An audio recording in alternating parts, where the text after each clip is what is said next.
mayat itu diikuti 3 hal. Jenazah dibawa, diikuti 3 hal. Kata Nabi, yang 2 pulang, yang 1 ikut. Yang pulang apa Pak? Haram. Ya enggak?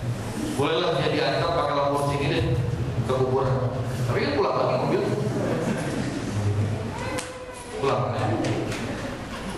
Yang kedua, keluarganya, anak istrinya, suaminya nangis.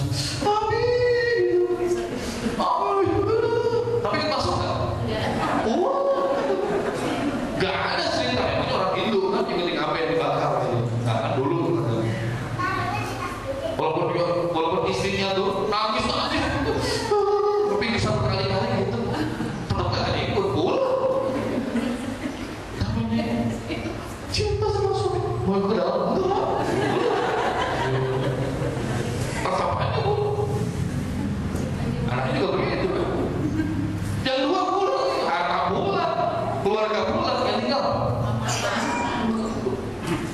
sholat dia ikut dibawa, dakwah ikut dibawa, zikir dibawa, akhlaknya dibawa, begitu, berbakti pada orang tua dibawa, begitu. Itu yang dibawa. Makanya kalau orang sudah ingat mati, minimal akan muncul sifat sakhawal ikhsan, dermawan, pemurah, siap mendahulukan kepentingan orang itu. Dia punya uang, datang Pak, untuk Pak, anak saya sakit begitu, kasih pelotong. Kalau nggak bisa semua, dia bisa beri begitu. Kalau dia punya uang, dengan senyuman dikasih begitu. Bukan kata-kata yang tidak enak. Apalagi itu sesuatu yang nggak penting. Lebih dahulukan daripada orang-orang yang membutuhkan. Para jamaah Allah muliakan. Jadi yang Allah cinta itu bukan yang paling kaya, bukan yang paling prestis, tapi yang paling baik akhlaknya. Dan juga yang Nabi cintai, dan itu adalah sama juga. Kata Nabi, inna min uhibbukum ilayya wa aqrabukum minni majlisan yaumil qiyamah asalukum qulub akhlak. Subhanallah. Kata Nabi, nanti yang majlisnya, tempat duduk yang paling dekat denganmu, yang paling baik akhlaknya. Oh ya. Kita kan mau banget di yaumil qiyamah duduk yang berdekatan dengan Nabi, pengen banget. Karena kalau dekat dengan Nabi berarti itu akan selamat begitu kan? Pasti mahal. Nah kalau kita mau, apa yang dimiliki? Akhlak, behavior, saksian, pribadi yang mulia miliki begitu. Maka majelis kita di yaumil qiyamah akan dekat dengan Rasul, tempat duduk kita dekat dengan Rasul. Kita ini cinta Rasul, tunjukkan. Kita ingin kumpul dengan Rasul. Kita sekarang di dunia tidak pernah menatap wajah Rasul. Kita tidak pernah juga mendengar suara Rasul. Rumah kita tuh jauh dari rumah Rasul, gitu kan? Tapi kita bisa mendapatkan posisi dekat dengan Rasul. Nanti dia mungkin bangun kepribadian Islam, akhlakul karim kita ini. Nanti akan kumpul di majelisnya Rasulullah SAW. Belum tentu orang kafir, belum tentu orang itu dia suka hadir ke majelis Rasul, masuk ke Rasul, belum tentu. Kalau dia datang sholawatan, zikir, niatnya pengen berbeset, tidak apa. Dapat Pak ya? Belum tentu ya? Allah. Para jamaahnya. Lalu yang berikutnya, Nabi katakan, Nabi tanya suila Nabi SAW, an-aktsaru ma yudhil nasa al-jannah. Nabi ditanya tentang orang apa amal yang paling banyak membuat orang masuk ke dalam surga. Ditanya, ya Rasulullah, apa sih yang bisa membuat orang itu banyak masuk ke dalam surga? Kata Nabi adalah taqwallah wa husnul khuluq. Takwa kepada Allah dan akhlak yang terpuji. Itu yang bisa mengantar orang paling banyak masuk ke dalam surga. Jaga lisan, jaga farji begitu. Kata Nabi, 2 perkara yang bisa membuat kamu masuk ke dalam jannah adalah hifdzul lisan wa hifdzul farji. Menjaga lisan, menjaga kemaluan. Insya Allah kalau kita farji bisa menjaga, ya. Insya Allah. Insya Allah Bu ya, Pak ya. Ya, bagus kata kata Allah dari nauzubillah.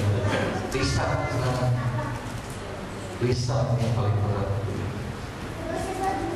Ambil zaman sekarang di jalan sosial di mana-mana, saya heran. menceritakan jelek-jeleknya orang lain, Facebook, di Twitter, di BBM. Kok bisa? Dan nggak takut kepada Allah, ini nggak receh kan? Bukan ada orang yang sudah keluar dari jamaah begitu kan, jamaah manapun begitu. Begitu keluar, dia jelek-jelek kan jamaahnya begitu kan. Allah, apa dia lupa? Allah tuh juga lihat Facebook begitu kan.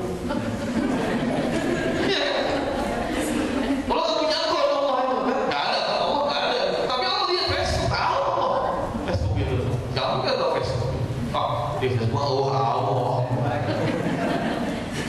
lupa dia gitu, mau mamanya sikat Allah. Karena kalau kita sendiri Allah yang kedua, kita berdua Allah yang ketiga kan begitu.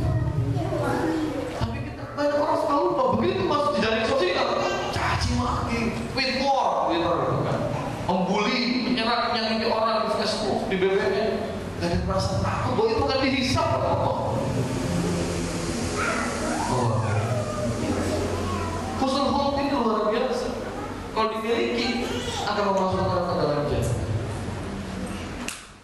Para jamaah memuliakan yang mengharapkan surganya Allah, maka kita miliki husnul khuluq, alat yang terpuji, alat yang terbagus. Kita miliki juga saksi yang Islam pribadi Islam. Dan yang namanya pribadi Islam itu bukan berarti serba sempurna, tidak. Kita lihat dalam Quran surat Ali Imran gitu kan. Ciri-ciri orang yang bertakwa adalah alladzina idza zalamu anfusahum. Itu orang-orang yang kalau mereka menganiaya dirinya, berbuat maksiat terus dan begitu. Lalu apa mereka kerjakan? Mereka segera mengingat Allah, fastaghfiru lidzunubi, dan memohon ampunan kepada Allah atas dosa-dosa mereka. Jadi bukan berpikir bahwasanya seorang mukmin yang akhlaknya baik itu nggak pernah salah. Itu pandangan yang menyesal, yang datang dari syaitan, yang membuat kita itu akhirnya tidak bisa menerima kesalahan orang lain. Seringkali kita hubungan dalam rumah tangga suami istri, atau dengan teman dalam dakwah, dengan muslim dalam dakwah, seringkali terenggan bahkan berujung kepada keributan. Gara-gara kita tidak bisa menerima dan memaklumi kesalahan kekurangan orang lain.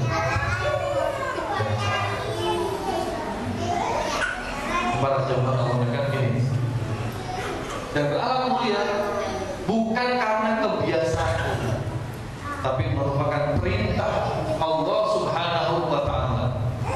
Bukan karena habit, bukan karena kebiasaan, bukan karena urf, karena ada, tapi karena ini perintah dari Allah. Sebagaimana dua ayat yang saya cuplikan aja, banyak ayat lain juga. Pertama surat An-Nisa Allah katakan, wa'budullaha wa la tusyriku bi syai'an wa bil walidayni ihsanan wa bizil qurba wal yatama wal masakin wal jari dzil qurba wal jari junubi wa sahibil jambi wa misakin wa malakat aymanukum.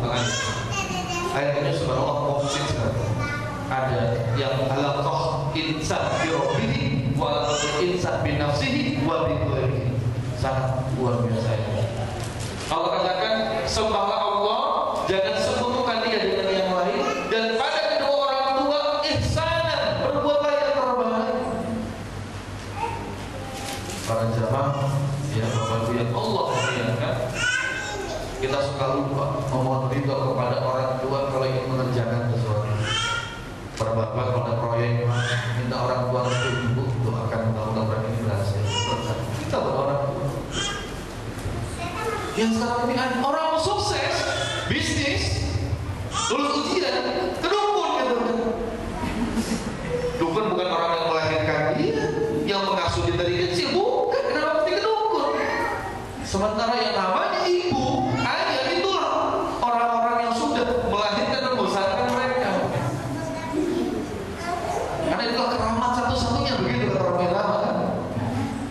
Jangan sampai kemudian lama kembali ke orang tua. Termasuk berdakwah, kita harus juga kepada kedua orang tua. Laki-laki mau nikah, terus kepada orang tua minta. Walaupun memang itu tidak ada kewajiban, tapi kita minta doa orang tua agar dimudahkan dalam nanti berumah tangga, bisnis, segala macam.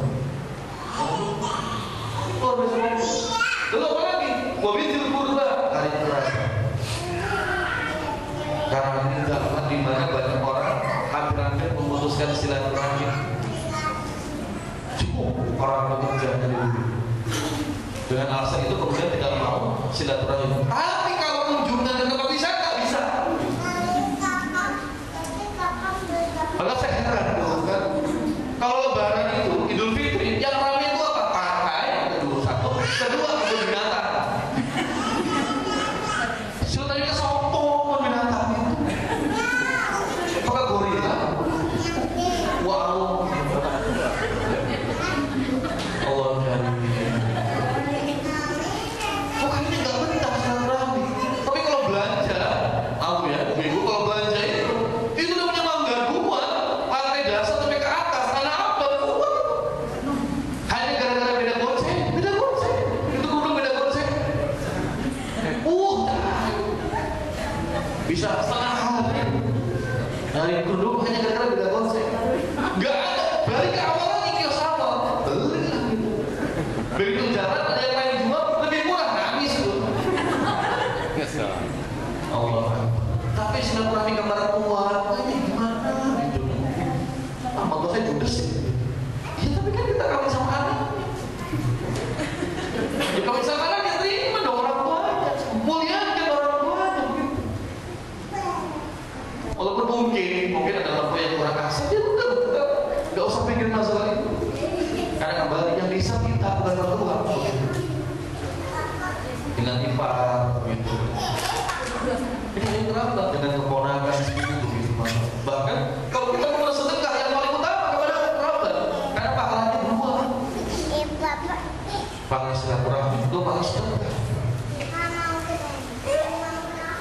Luar biasa komplit berdua. Gua lihat apa pada anak yatim. Ada tadi ini kawan saya. Kita di Papua itu ada 2 orang suami istri mengasuh anak yatim berapa? 350 anak yatim dia bimbing. Dia masuk ke jaringannya Ustaz Sumansur. Dia bimbing anak yatim baca Quran dan dia punya target di kampung Papua di Cibino. Itu di kampung Quran target seperti itu. Wow, luar biasa. Dan Nabi katakan anak wa kafil yatim kahatai dan jannah. Saya dengan pengasuh yatim seperti 2 jari di surga. Bapak Ibu sekalian, makanya kalau ada anak yatim, apalagi masih kerabat, yuk kita support, kita bantu. Masih kerabat, yatim pula kita support. Pahalanya 2 kali tadi, pahala sedekah, pahala silaturahmi. Jangan pun jauh-jauh, kita cari. Ini kewajiban kita semua. Lalu apa lagi? Wal masakin, orang-orang miskin, termasuk teman-teman kita. Pernah nggak kita Bapak Ibu kalau kita lapor JM, kita perhatikan teman-teman kita gitu kan? Kok anak ibu itu sakit-sakitan? Kenapa? Karena bisa jadi dia makan dengan makanan yang kurang bergizi. Nah kita yang tahu. Oke lah, nggak bisa tiap hari. Ya seminggu sekali kita kasih. Entah mungkin kue, makanan, kasih uang begitu kan? Seperti kasih madu, kasih kurma, kasih begitu. Karena kadang-kadang aja itu cuma kita ngomong kanan-kanan. Kita suka lupa memperhatikan teman-teman kita. Kalau kita halal, kok si bulan jarang datang? Oh sakit. Nama sering sakit. Ya mungkin kan makannya nggak bergizi begitu. Dan saya percaya kok para sahabat itu rata-rata orang-orang yang punya sifat ifah, menjaga diri. Mereka butuh, nggak punya, tapi nggak mau ngomong karena menjaga harga diri. Itu yang Allah sebut dalam Al-Quran. Itu orang-orang yang kamu menyangka dia kaya, kalau dia itu sebetulnya pembutuh. Jadi mau usah tanya-tanya, udah tahu dari bahasa bukunya kelihatan. Kalau orang itu kelihatan ini tapi kelihatan. Udah kasih aja langsung gitu kan. Dan insya Allah ganti berlipat. Jangan takut miskin dalam sedekah. Makanya kalau kita sering baca, ya satu buku itu yaitu dari karangan seorang bin Amir Jamal Tabligh, Syekh Yusuf Dahlawi gitu. Bisa-bisa para sahabat Allah ini nangis gitu. Karena kita gak ada apa-apa sebenarnya. Bukan masalah besarnya. Kita suka mengukur sedekah itu harus besar. Enggak. Sedekah kecil pun itu Allah terima. Bahkan lebih cepat daripada orang yang bersedekah banyak. Kenapa? Karena mungkin orang itu sudah punya uang segitu-gitunya. Karena soal saya lupa cuma namanya dalam buku disebutkan dia bersedekah cuma dengan kalau masak 3 butir kurang dia. Kita tahu kan orang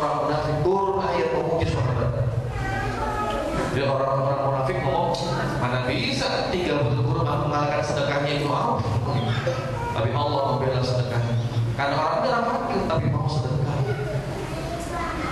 Luar biasa. Kita sekarang banyak pertimbangan. Saya kasih ke dia ini nggak ya? Mau terima nggak ya? Gitu. Mau ngasih makanan gitu kan? Ah nggak enak, nanti tolak sama dia. Kasih aja dulu gitu. Banyak mikir lah, banyak pertimbangan kasih.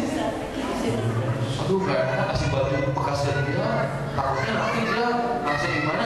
Kasih aja dulu gitu kan? Nanti masa dia kasih dia nggak suka kan dia kasih kebanyakan lagi kan? Pahala juga buat kita kan begitu. Kita banyak mikir sekarang mau gitu kan? Banyak pertimbangan. Makanya itulah dalam beramal soleh ini jangan banyak pertimbangan, semuanya kerjakan begitu. Mau ngasih tausiah sama muslim gitu kan, bukan anak muslim yang tersinggung. Ya mungkin nggak tahu, kasih tahu begitu kan, jangan sampai kita banyak pertimbangan yang tidak pada tempatnya dan seterusnya. Buat jali zil qurba, tetangga yang masih ada kerabat dan tetangga yang tidak punya hubungan kerabat.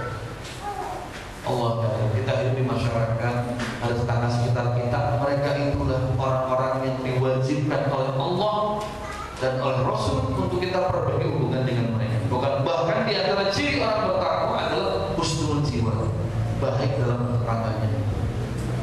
Kata Nabi ya, la yu'minu ahadukum ya, man kana yu'minu billahi wal yawmil akhir falyukrim jarahu.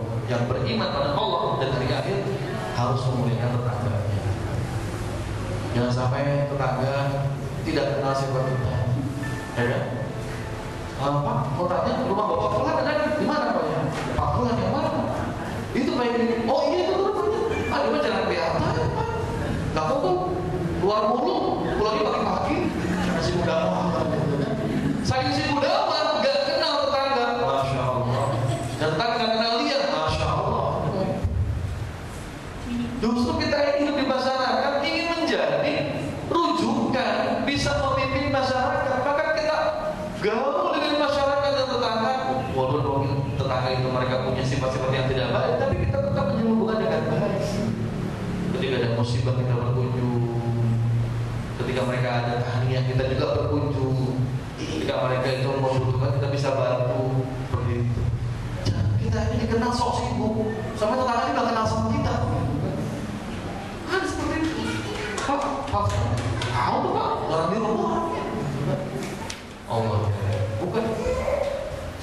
Karena malaikat Jibril itu sering mengingatkan Nabi SAW tentang tetangga. Bahkan kata Rasul, ini saking seringnya Jibril ingetin aku tentang tetangga, sampai-sampai aku menyangka tetangga itu ahli waris. Jadi di antara pesan yang sering dibuat Jibril dari Allah, tetangga. Sampai kata Rasul, kadang-kadang menyangka tetangga itu ahli waris. Jadi kan luar biasa. Dan kalau kasih Bapak Ibu, maka kasihlah kepada tetangga yang pintunya paling dekat dengan kita. Nah, lewat rumahnya di pasar sini gede-gede, kayak di Villa Bogor aja jauh-jauh. Jaraknya 200 meter gitu ya. Jaraknya mungkin setengah kilo gitu. Ya nggak apa-apa, justru kita dengan datang itu memberikan sebuah pandangan yang positif. Ternyata ada orang yang perhatian pada saya. Dan seterusnya para pemimpin yang memuliakan ini Allah merupakan perintah Allah Ta'ala, bukan kebiasaan, bukan habit, tapi sebuah perintah Allah. Yang kedua, sebagai contoh saja, wafid janahaka liman ittaba'aka innal mu'minin. Allah memerintahkan Nabi SAW untuk apa? Untuk afid janah, untuk merendahkan hati kepada kaum mukmin. Subhanallah. Rasul Allah perintahkan merendahkan hati di hadapan kaum mukmin. Padahal Rasul itu orang yang paling pantas, kalau bahasa saya paling pantas menepuk dada utusan Allah gitu loh. Tapi kata Allah, wafid janahaka ya Muhammad, rendahkan hatimu di hadapan para pengikut orang-orang beriman. Rasul kalau minta kaya apa bisa? Rasul minta pemerintahan itu bisa, tapi nggak pernah. Ketika perang Khandaq, Rasul menggali partai